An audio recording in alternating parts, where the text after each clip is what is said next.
Bonjour tout le monde, j'espère que vous allez bien. Alors aujourd'hui on va parler des extraterrestres, des ovnis, qui pour moi sont des anges déchus. Donc on va commencer tout de suite par rappeler les deux premières séries de vidéos que j'ai faites. Donc la première consacrée à la Lune, au fait qu'on ne soit pas allé sur la Lune, donc je vous invite plus particulièrement à regarder euh, eh bien, l'avant-dernière vidéo, c'est-à-dire trois images impossibles, Apollo 11, trois images impossibles, où on voit clairement que les astronautes ne sont pas allés sur la Lune, et la vidéo qui la suit, qui est juste après, la honte de Neil Armstrong, c'est-à-dire la honte que les astronautes ont eue lorsqu'ils sont revenus sur Terre et qu'ils ont dû mentir à tout le monde en disant qu'ils sont allés sur la Lune. Donc voilà, de cette première série de vidéos, je vous invite particulièrement à regarder ces deux-là. On a regardé ensuite ensemble une série de vidéos qui montrait que l'on n'est pas allé dans l'espace, voilà, que les vidéos et les photos qu'on a de la Terre sont fausses et que voilà, la NASA nous ment, on ne peut pas aller dans l'espace. On a vu notamment deux vidéos que je vous conseille. La première, une vidéo de Matt Powerland où je parle de Matt Powerland, une personne qui a dit avoir travaillé à la NASA et avoir travaillé sur des images, les avoir retouchées pour les rendre plus vraies. Donc je vous invite à regarder cette première vidéo et la dernière de la série, celle consacrée à l'ISS, donc images truquées, la Station Spatiale Internationale, voilà, où on voit notamment qu'il y a un souci parce qu'il n'y a pas de satellites. Voilà, il devrait y avoir des centaines, des milliers de satellites à la même altitude que l'ISS, c'est-à-dire elle devrait en croiser régulièrement et pourtant il n'en a pas dans le ciel. Si vous regardez également dans le ciel le soir, vous voyez des satellites, mais pas assez par rapport à ce qu'il est censé en avoir. Et surtout, on ne sait pas si ces satellites sont vraiment des objets métalliques qui flottent autour de notre Terre ou simplement des ballons qui ont la forme de satellites ou de stations spatiales. Donc, c'était les deux vidéos que je vous conseille sur cette série. Vous remarquerez que sur l'une des vidéos de la série, j'ai mis une croix rouge, effectivement parce que je me suis trompé.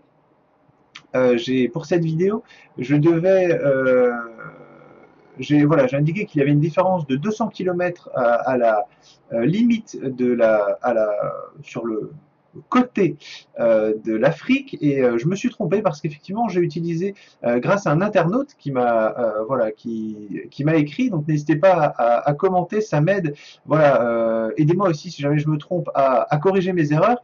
Donc un internaute qui m'a écrit, qui m'a dit que l'erreur provenait probablement du fait que je ne me suis pas mis à 45 000 km de la Terre comme il le fallait pour faire mes captures d'écran sur Google Earth, mais seulement à 13 000, et c'est ce qui explique la différence. Donc effectivement, la différence existe bien. Voilà, si on se met à 45 000, on voit deux différences par rapport au dessin de la NASA. Donc voilà, il y a l'Australie, voilà, des erreurs au niveau de l'Australie, notamment de l'Indonésie, de l'Amérique du Sud. Donc on voit d'autres erreurs, mais pas celles que j'ai indiquées sur ma vidéo. Donc voilà, je tenais à le préciser. Et voilà, donc la première série de vidéos consacrée au fait qu'on ne soit pas allé sur la Lune, la seconde série de vidéos qui est consacrée au fait que les images que l'on a de notre Terre depuis l'espace sont fausses, sont truquées, soit sont réalisées sur ordinateur, soit sont des montages, soit sont des peintures. Et pourquoi est-ce qu'il n'y a pas de vraies photos de la Terre et pourquoi est-ce qu'il y a aussi peu de faux? Voilà, alors qu'on a des milliers de satellites dans l'espace, eh bien c'est parce que nous ne sommes jamais allés dans l'espace. Cela va m'amener donc à la nouvelle série de vidéos que je veux vous présenter aujourd'hui. Cela va m'amener à vous parler des anges déchus, donc ce que je considère être des anges déchus. Donc j'ai vu moi-même en 2004 des ovnis. De 2004 à 2010, j'ai vu un certain nombre de vidéos avant de trouver Jésus-Christ et Dieu en 2010. Et c'est pour ça que je fais ces vidéos aujourd'hui, pour vous avertir, parce que à la fin des temps, voilà, Satan fera de grands miracles et je pense notamment il aidera l'Antéchrist en faisant venir les anges déchus sur terre qu'il présentera comme des extraterrestres. Maintenant que la partie théorie est dite, voilà, moi en 2004, après avoir vu ces ovnis, j'ai cherché des vidéos sur Internet et je peux vous dire qu'à l'époque, on avait du mal à en trouver. Donc il y avait beaucoup de faux, il y a toujours beaucoup de faux aujourd'hui, mais voilà, il y avait beaucoup de faux, voilà, des soucoupes qui étaient mal faites, etc. Et quelques-unes qui étaient, voilà, qui me semblaient moi véritables, c'est-à-dire des orbes de lumière plus ou moins puissantes, plus ou moins nombreuses, qui se déplaçaient plus ou moins vite voilà, dans différents pays du monde. Donc, ces images-là me paraissaient vraies. Et ce que j'ai vu avec les années, ce qui est fou, c'est qu'il y en a de plus en plus. Alors je ne sais pas si c'est parce que maintenant tout le monde a un téléphone portable, une caméra, des appareils photo, mais là on peut regarder et voilà, je ne suis pas sûr, mais je pense que voilà, il y en a quasiment tous les jours de nouvelles, des vraies, de gens qui voient des ovnis, des phénomènes inexpliqués, et c'est devenu vraiment voilà, monnaie courante. Moi je me rappelle à l'époque, les seuls, enfin voilà, il y avait très peu d'images vraiment d'ovnis en 2004, il y a un peu plus de 10 ans, il y avait vraiment très peu d'images d'ovnis. On devait même se baser sur voilà, des reportages qui reprenaient des témoignages de militaires. Voilà, on a vu une orbe entre les sapins, voilà, elle était à peu près 10 mètres de haut, elle faisait 2 mètres de large. Voilà, on devait se baser sur des témoignages, alors que maintenant, voilà, il suffit d'ouvrir YouTube, de taper OVNI ou UFO et de mettre date aujourd'hui et on voit je pense, hein, voilà, beaucoup de nouvelles vidéos qui, elles, paraissent vraiment véritables. Donc voilà, d'un point de vue du nombre, c'est conséquent. Et voilà, je fais ces vidéos également parce que je pense que voilà, tous ceux qui les regardent aujourd'hui verront de leur vivant l'antéchrist arriver et commencer à régner, et également les extraterrestres, les ovnis arrivés, qui pour moi donc sont eh bien, des corps créés par la science, habités par des démons, des anges déchus. On va commencer tout de suite donc cette vidéo en parlant de Ronald Reagan, euh, qui voilà, c'était une des phrases qui a marqué encore une fois le, bah, ces vidéos, on va dire, qui recherchent à atteindre la vérité, ces vidéos de gens qui cherchent à savoir s'il y a des aliens ou non. C'était effectivement, pour faire simple, en fait, voilà, les gens parlent de complot, les Illuminati, les gens qui sont riches, qui sont puissants, qui veulent gouverner le monde, et voilà, on sait que leur objectif, c'est d'avoir un gouvernement mondial, une religion mondiale et une monnaie mondiale unique.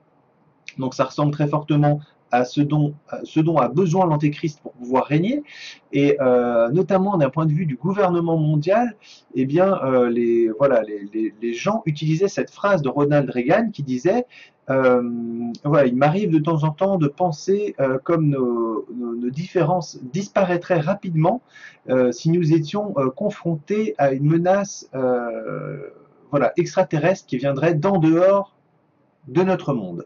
Donc voilà, et les gens disaient, regardez, ils vont utiliser les extraterrestres eh bien, pour nous unir tous dans un grand gouvernement mondial, les gens vont avoir peur, ils vont vouloir s'unir, on va se sentir voilà, menacés, donc on ne verra plus nos différences. Et donc c'était une phrase qui a été dite voilà, par Ronald Reagan en 87. Il a fait deux discours. Vous cherchez deux discours où il est encore plus précis. Il parle vraiment d'espèces extraterrestres, voilà, qui pourraient nous menacer. Et, euh, et donc voilà, c'est leur rhétorique de présenter donc voilà, de venir avec une menace extraterrestre ou même des alliés extraterrestres, mais dans les deux cas, les gens auraient peur, pour que les êtres humains eh bien, oublient leurs différences et s'associent tous voilà, dans un grand gouvernement mondial, un monde sans frontières, on est tous citoyens du monde, on est tous humains. Le discours qui existe déjà aujourd'hui, mais il manque plus que les extraterrestres pour qu'ils deviennent réalité. Voilà, en sachant que lorsque ce sera cela, voilà, tout le monde uni, tout le monde heureux, et bien ceux qui auront foi en Jésus-Christ, qui essayeront de prévenir les autres, attention, ce sont des aliens, ne les écoutez pas, enfin des aliens, des démons, des anges déchus, et bien ils seront présentés comme des extrémistes. C'est aussi voilà l'objectif de ces attentats qui arrivent en France, en Europe, c'est de mettre dans la tête des gens qu'il existe des extrémistes, et voilà, à la fin des temps, ils seront déjà débarrassés des extrémistes religieux musulmans, mais les chrétiens, en tout cas, voilà, une fois que les chrétiens diront voilà, ce sont nos ennemis, voilà, Satan est notre ennemi, l'antéchrist est notre ennemi, les aliens sont nos ennemis, eh bien, les gens nous prendront pour des extrémistes. Donc c'est pour ça que je vous préviens à l'avance. Premier message de Ronald Reagan. Et avant de vous laisser avec l'extrait de, de cette interview de Bill Clinton qui m'a marqué parce que c'est vraiment, ça reprend vraiment toute la rhétorique, toute leur pensée. Eh bien, il le dit, voilà, il le dit encore lui-même. Ça sort voilà, des thèses complotistes. Il le dit au grand jour. Avant de vous montrer cette vidéo, je souhaitais vous montrer cette photo où on voit donc Bill Clinton jeune, toujours à son université, qui serre la main de Kennedy. Et voilà, je ne sais pas si, voilà, pour ceux qui me suivent, sinon vous pouvez aller voir deux vidéos avant. J'ai fait une vidéo récemment sur Kennedy. Et voilà, on ne sait pas pourquoi est-ce que Kennedy a été assassiné. Est-ce que c'est parce qu'il a, voilà, il a voulu toucher à l'indépendance de la Banque centrale américaine, parce qu'il a voulu arrêter la guerre du Vietnam, si elle était encore en cours, je ne sais pas, mais voilà, il y a plusieurs théories pourquoi est-ce qu'il a été tué. Mais voilà, voilà, je ne veux pas dire que Kennedy était parfait. Voilà, il était lui aussi issu d'une famille riche. Il a trompé sa femme un grand nombre de fois. Et voilà, il allait des soirées avec de la drogue, de l'alcool, etc. Mais peut-être qu'à un moment, il a décidé eh bien, d'arrêter, de se tourner vers Jésus-Christ, vers Dieu. Peut-être que voilà, c'était le président le plus populaire qui existait aux États-Unis, qui a existé aux États-Unis. Les gens l'aimaient beaucoup. Peut-être que tous les gens qui l'aimaient, qui ont prié pour lui, ben, ça l'a touché, ça a touché son cœur. Peut-être que Dieu lui a parlé et qu'il a décidé eh bien, de refuser l'agenda voilà, des Illuminati. Vous pouvez trouver, il y a un discours de lui, on ne sait pas si c'est un vrai discours ou non. On a juste l'audio où il nous prévient, du danger des sociétés secrètes, qui aurait été enregistré quelques jours avant sa mort.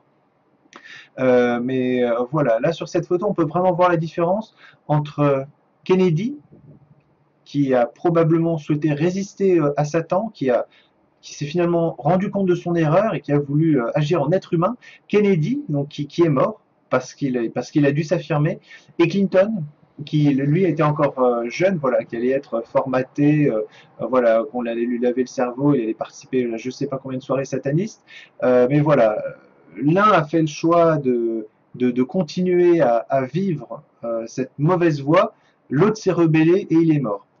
Voilà, et vous pourrez trouver de nombreux exemples. Voilà, moi je crois pas. Voilà, par exemple, je sais pas, par exemple, Edward Snowden, voilà, cet informaticien qui a réussi à pirater voilà, les données secrètes de la NSA, qui s'est réfugié en Russie. Je peux vous dire que s'il avait vraiment été un problème, eh bien le fait qu'il soit allé en Russie n'aurait rien changé du tout. Au contraire, voilà, je pense qu'ils sont plutôt doués dans les techniques de torture et pour faire parler les gens, donc il l'aurait très rapidement zigouillé. Mais voilà, pour moi, voilà, les vrais, ceux qui cherchent vraiment la vérité, c'est plutôt le journaliste qui est en train de brûler dans sa voiture, plutôt que celui qui est tranquillement en Russie.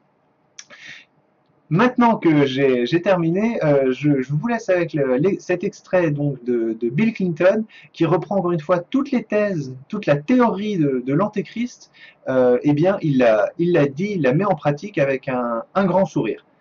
Je remercie mes abonnés, je vous souhaite à tous de passer une excellente journée. Je vous aime, mais Jésus-Christ et son Père, Dieu, vous aiment encore plus que moi. À très bientôt. President Bill Clinton is here with us, so if I was president, and I won't be, let's be honest, the first thing I would do after putting my hand on that Bible and taking that oath to serve the country is I wouldn't even probably finish the oath. I would run to the White House. I'd demand to see all the classified files on the UFOs. Because I want to know. I'd want to know what has been going on. Did you do that? Sort of. Sort of. If you saw that there were aliens there, would you tell us? Yeah. You would? I would. You would. Well, I think, look, what do we know? We know now we live in an ever-expanding universe. We know that there are billions of stars and planets literally out there, and the universe is getting bigger. We know from our fancy telescopes that just in the last 2 years, more than 20 planets have been identified outside our solar system that seem to be far enough away from their suns and dense enough that they might be able to support some form of life. So it makes it increasingly less likely that we're alone. Oh, you're trying to give me a hint that there are aliens. No, I'm trying to tell you I don't know. Oh. But if we were visited someday, I wouldn't be surprised. I just hope that it's not like Independence Day. Yeah, right. That it's a conflict. Well, now we have friendly Maybe the only way to unite this incredibly divided world of ours. They're out there. We better think of how all the differences among people on Earth would seem small if we felt threatened by a space invader. That's the whole theory of independence. You're right. You're right. Everybody gets together and makes nice, and You and Bill O'Reilly would be hiding in a bunker together. Yeah. Old Bill O'Reilly, he'd every mean thing he ever said about me. I don't care. Look at that.